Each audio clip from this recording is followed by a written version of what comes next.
I have a question about your show. I haven't ever seen it before, and I didn't really hear you say anything that gave your credentials. Is that in the comments? We don't have any. I slept at a Holiday Inn last night. And he's not kidding. This show is a total sham, so there are no credentials, and there's no reason to listen to us. We really actually don't know what we're talking about. That's why, like we said, our tagline about, we give serious writing critique without taking ourselves too seriously. I mean, honestly, that's really where we started. It's like we discussed this, is it probably 2 years ago now? Is it a year ago now? About a year ago, a year and a half or so ago. We had been doing a podcast or talking about, what's missing in the writing world for podcasts, etc. And we realized there's no one that's giving feedback to new writers, giving critique, unless you want to go pay. The cheapest I found is $89.99. You get a first page critique by an agent or an editor. Go spend $90, or you can send it in to us and we'll, slice you up on YouTube and you get it for free. And you'll feel horrible. And you'll feel horrible, and you probably never write again, and save you lots of money and time. So, We are writers ourselves, though. I mean, Yes, we there are. is that. yeah. Okay, to be serious about the credentials, so the original group, which is Brock and I and Janette Rallison and Aaron Blaylock and Adrian Quintana. we're all published at one point or another through Cedar Fort. So that's how we met. Is we got together as Arizona Cedar Fort authors to help promote each other. So our credentials are that we are published authors, and then we do a lot of workshops. In fact, every year we do a couple mini conferences at the local libraries in preparation for NaNoWriMo.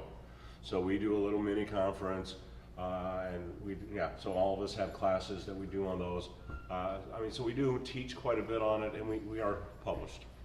And then I came in and tainted the whole group, so just for fun. She makes good macarons. I bought my way onto She this did. She takedown was to like, stand look, up, there's so. snacks if I can be on the show. And I was like, you're in. And this is my first time on the show, and She is our guest. Yes. I'm a She guest. is an editor. But so utealleditorial.com, can I plug myself? Yeah, right absolutely. now? Absolutely. Well, I mean, if you mean your We'll credentials, bleep it yeah, out, but you can go ahead and do it all day long. not any other kind of whatever that might mean, okay? Let's don't even go there. utealleditorial.com, UDALL editorial. Yeah, and I work with authors to get their submissions ready for agents or editors or writing conferences Or publication. or self-publication. And I've worked with a lot of great authors, and it's been a great career. Which is a good point. If you're going to self-publish, spend the money and get someone to edit your work. Because with a traditional publisher, which is, we were having this discussion earlier, a traditional publisher should add value to your work. Should being the key word. Well, right now, I'm not sure that that's true with some of the traditional publishers, but they should have editors that add value to your work. If you're going to self-publish, you have to add that value yourself. Find somebody else, pay them, get them to edit your work, so they add the value to your work. So when you put it out there, it feels like a well-polished, traditional published book. Okay, anyone else got a question they'd like to ask? Come on up to the While mic. she's coming You're up, like, can I you're say gonna make one? me move? Can I say one more thing real quick about that too?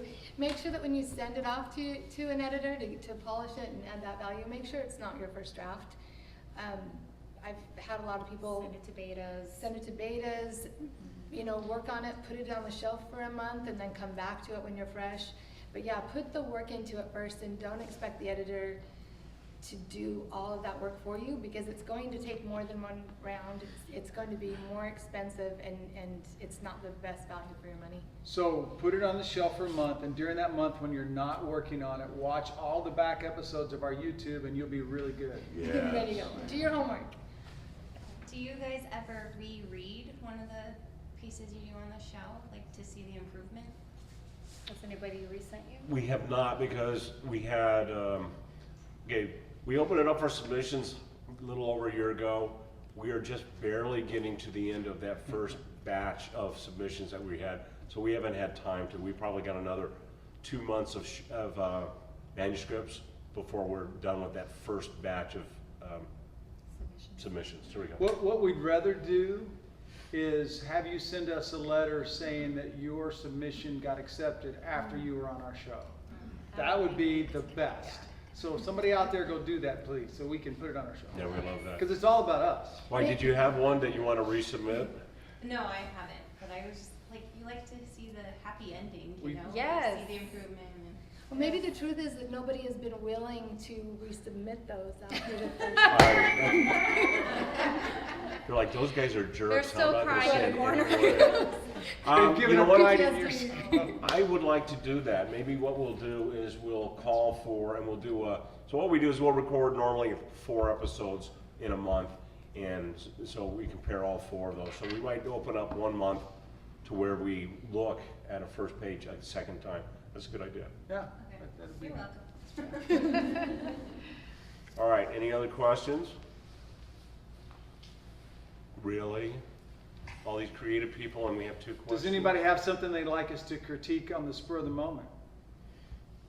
Any brave people? Oh, there's somebody. Oh, okay. All right, give her a round of applause.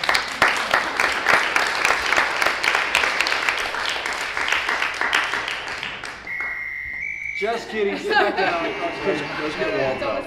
I've actually had you guys critique something before. So. Is this the second time? No, this would actually be my 3rd time, but this is something that I was working on for the ANWA anthology. So. Yeah. Okay. All Okay, right. grab your buzzer. So Randy, I'll just keep the camera rolling. Okay, so we're gonna skip the normal intro. Yeah, I'll Let's just keep go- the camera rolling. How's that? Okay. And then we can make it all one episode. Okay.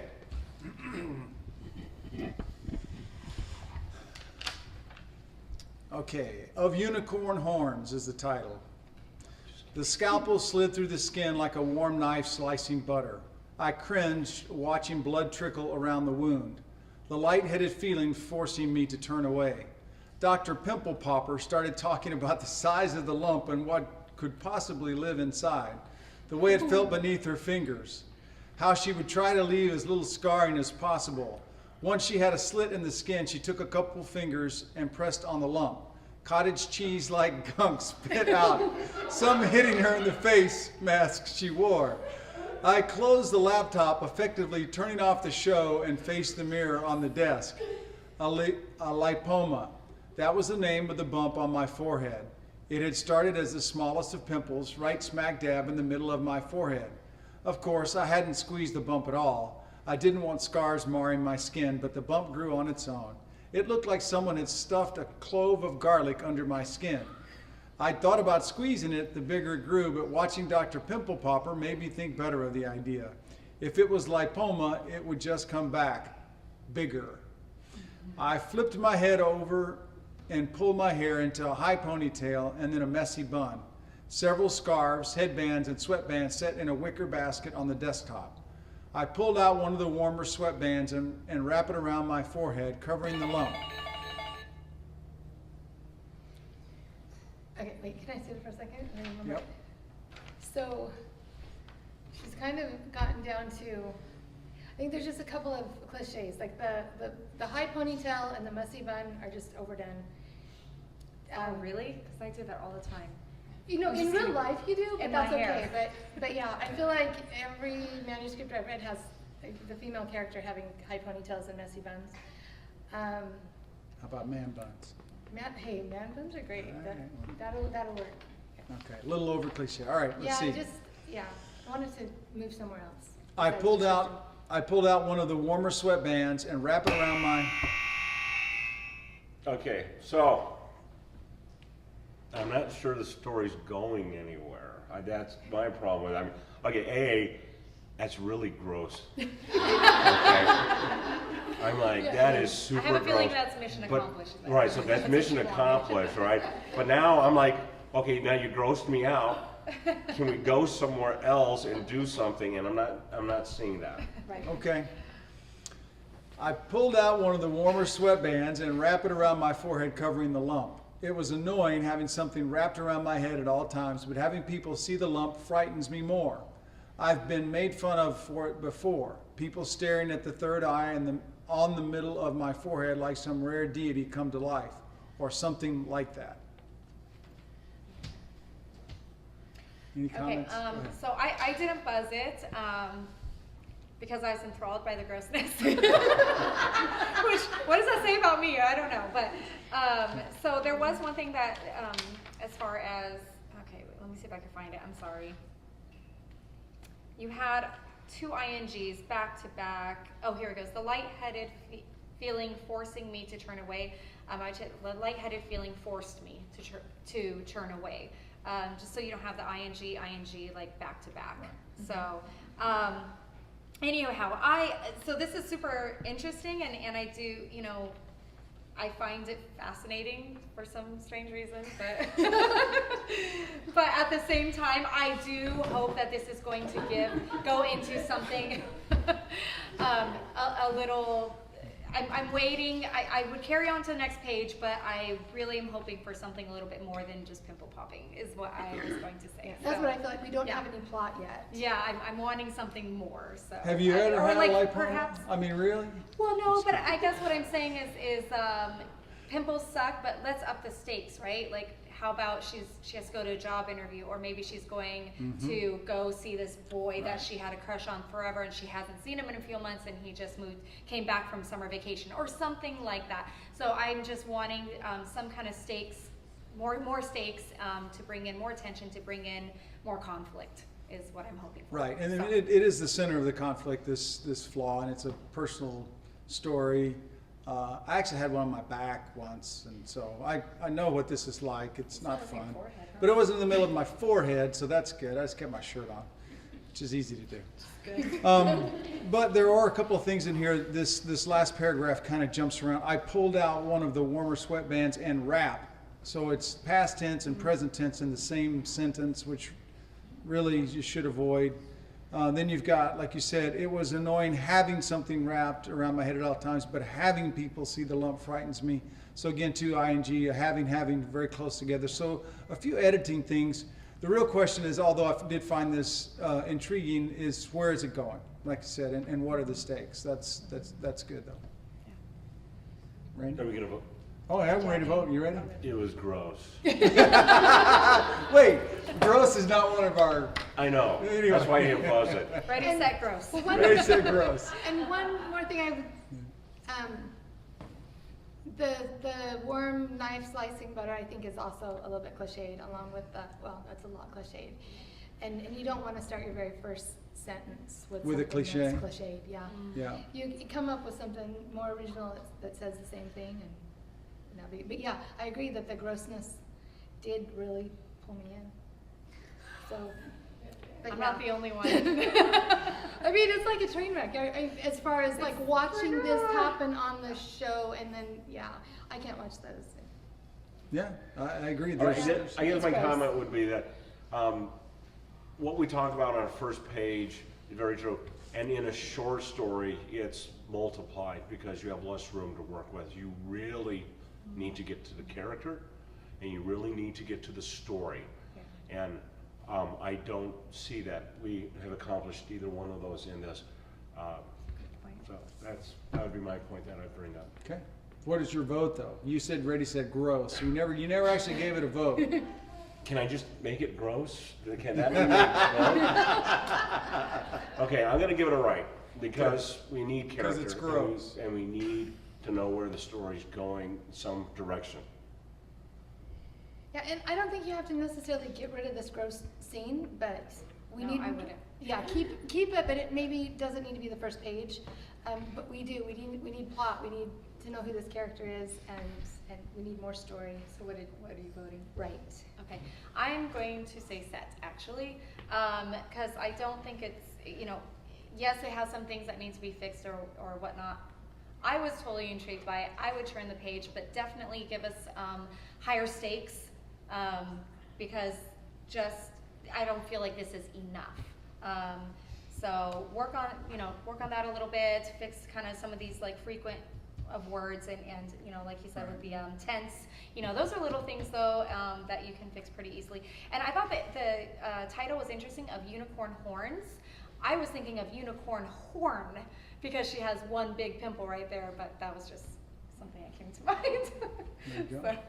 So, I'm torn. I'm going to give it a set though. I like the voice. I like.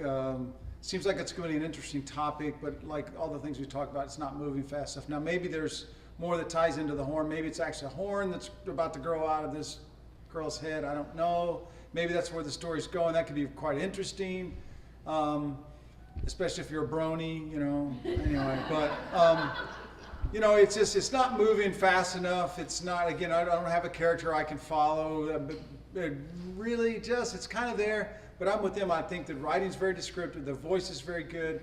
There's a strong premise here, so don't give up on it. It's a good story. So That's a very good point though, because if there is something supernatural happening here, there's not a hint of it. There's and not. we need- Just the title is the only hint. That's a really good point. So if there's more supernatural going on there, Let us let us know a little I bit more. didn't think it was supernatural. I thought it was just like a play off of, it's so ugly, it's like a unicorn horn, you know, but I didn't feel. Unicorn horns are beautiful. Oh. Not on a human. Yeah, and then if you wake up and go, wait, I've got a unicorn horn. Hey, honey, you know. Yeah. Kissing might be a little dangerous. So, anyway. So yeah, there's I think there's a lot of If it is potential with supernatural, it. bring Yeah. something in earlier Yeah, on. Yeah, definitely. that didn't even cross my mind at the time. So, yeah. So, So did we get it right? Please leave a comment. Please subscribe. And until next time, get ready. Get set. Right?